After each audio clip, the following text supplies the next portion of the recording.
Hello friends, welcome to United Cuisines. We had a big urge for something sweet and our friends from South Africa suggested we try Malva Pudding, a super rich, sweet and savory, fluffy wet cake that can overload your taste buds. We would be glad to take on that risk, so let's make some in this episode. Some ingredients might be unusual for a cake, but you'll be able to find all of them in your local supermarket. We will need sugar, milk, flour, butter and eggs. Moreover, some heavy cream, vanilla essence and apricot jam. Last but not least, sodium bicarbonate aka baking soda and a bit of vinegar.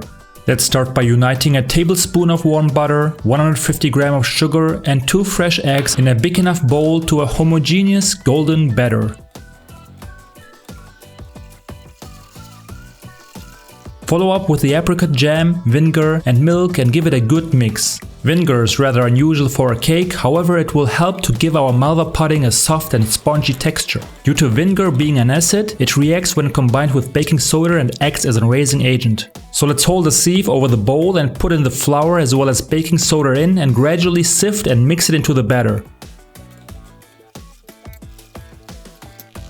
Lastly, a pinch of salt and one final whisk before transferring it into an oven-safe form, which we shall grease with some butter. Let's not forget to preheat our oven, by the way, to 180 degrees Celsius or 350 degrees Fahrenheit. Transfer the batter into your form and wonder whether it's too shallow or not. Based on the measurements used for our batter here, we suggest that you use a squared 8 by 8 inch or 20 by 20 centimeter form. This should give you a nice spongy cake without running the risk to burn its top.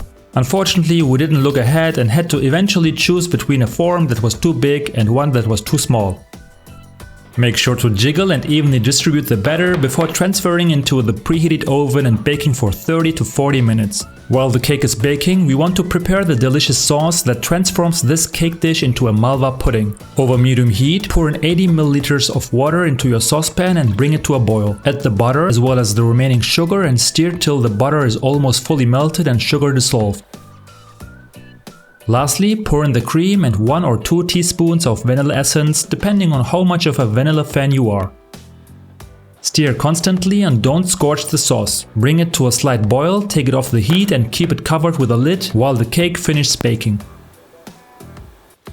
Take the cake out of the oven once you are sure that it's done. Therefore, you can stick a wooden toothpick into the center of the cake and when it comes out with no batter attached, you know that it's done.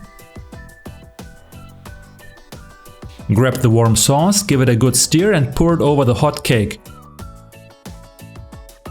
Within minutes, all of the sauce will be absorbed. Well, unless your form was too small and a miniature Kilimanjaro arose in it. In that case, use a spoon and repeatedly spread the sauce over the center. Great, look at this glaze. Our recipe easily yields 8 portions and is super heavy and calorie intense, so please make sure that your eyes are not bigger than your belly and share it with your family and friends in order to not ruin your beach body overnight. And there you go, a super delicious, sweet and savory dessert brought to us by our South African friends. Make sure to join our community to see more delicious recipes from all around the world and share your favorite dessert from your home country with us in the comments below. And now, enjoy your Malva pudding. Jiggle, jiggle, jiggle, pudding. Oh wow. Wow. It's not as sweet as I expected. It's nice. More. Give me more. Thank you, my friends from South Africa. Thanks for watching and until next time with another international recipe here at United Cuisines.